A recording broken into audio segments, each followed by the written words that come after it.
ಬಂಟ್ವಾಳ ತಾಲೂಕಿನ ಪಾಣೆಮಂಗಳೂರು ಗ್ರಾಮದ ಸುತ್ತಮುತ್ತಲಿನ ಹಲವು ಗ್ರಾಮಗಳ ಜನರಿಗೆ ಸೇವೆ ನೀಡುತ್ತಿದ್ದ ದಾದಿಯರ ಕೇಂದ್ರವೊಂದು ಶೋಚನೀಯ ಸ್ಥಿತಿಗೆ ತಲುಪಿದೆ.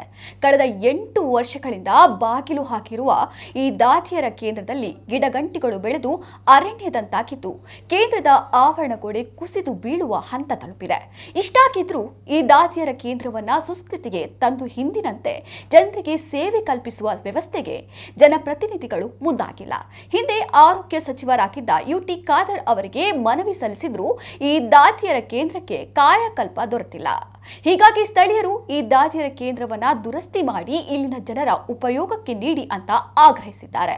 ಈ ದಾದಿಯರ ಕೇಂದ್ರದ ಅಕ್ಕಪಕ್ಕದ ಆಲಡ್ಕ, ಬಂಗ್ಲೆಗುಡ್ಡೆ, ನಂದಾವರ, ಮೆಲ್ಕಾರ್ ಮೊದಲಾದ ಪ್ರದೇಶಗಳಿದ್ದು ಇಲ್ಲಿನ ಜನರಿಗೆ ಇದು ಉಪಯೋಗ ಆಗಲಿದೆ. ಸರ್ಕಾರದ ಕಟ್ಟಡವೊಂದು ಈ ರೀತಿ ಪಾಳು ಬಿದ್ದಿರುವುದು ಅಲ್ಲದೆ ಜನರಿಗೆ ಉಪಯೋಗವಾಗುತ್ತಿದ್ದ ದಾದಿಯರ ಕೇಂದ್ರ ಇಲ್ಲದೇ ಇರುವುದು ಜನರ ಈ ಬೇಡಿಕೆಗೆ ಕಾರಣವಾಗಿದೆ.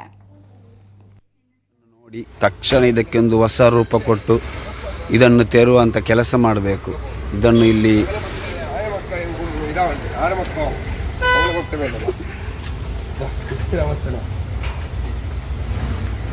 ಕನ್ನಡ ವಾಯ್ಸ್ ಬಿಡೋದು.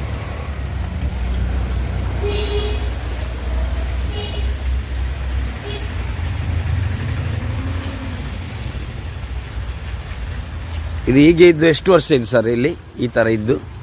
ಒಂದು 8 ವರ್ಷ, 90 ವರ್ಷ, 9 ವರ್ಷ ಇತ್ತು. ಇದಕ್ಕೆ ಯಾರು ಇಷ್ಟುವರೆಗೂ ಇದನ್ನು ಕ್ಲೀನ್ ಮಾಡಲಿಕ್ಕೆ ಯಾರು ಬರಲಿಲ್ವಾ? ಯಾರು ಬರಲಿಲ್ಲ.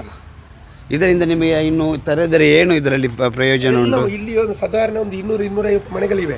ಹಾಸ್ಟೆಲ್ 3-4 ಹಾಸ್ಟೆಲ್ಗಳಿವೆ ಇಲ್ಲಿ ಪಕ್ಕದಲ್ಲಿ. ನೋಡಿ ಎದುರುಗಲ್ಲಿ ಕಾಣ್ತದೆ ಒಂದು ಲೇಡೀಸ್ ಹಾಸ್ಟೆಲ್, ಹೌದು. ಮತ್ತೊಂದು ದೊಡ್ಡವರದ್ದು ಒಂದು ಹಾಸ್ಟೆಲ್, ಅಂತ ಪಾಲಿಟೆಕ್ನಿಕ್ ಅಂತ ಕಲಿಯುವವರು ದೊಡ್ಡವರದ್ದು ಹಾಸ್ಟೆಲ್, ಮಕ್ಕಳದ್ದು ಹಾಸ್ಟೆಲ್, ಮತ್ತೆ ಅಂಗನವಾಡಿ. ಇದು ಯಾವುದು ಕೇಂದ್ರ ಇತ್ತು ಮೊದಲು? ದಾದಿ ಕೇಂದ್ರ. ದಾದಿ ಕೇಂದ್ರ. ದಾದಿ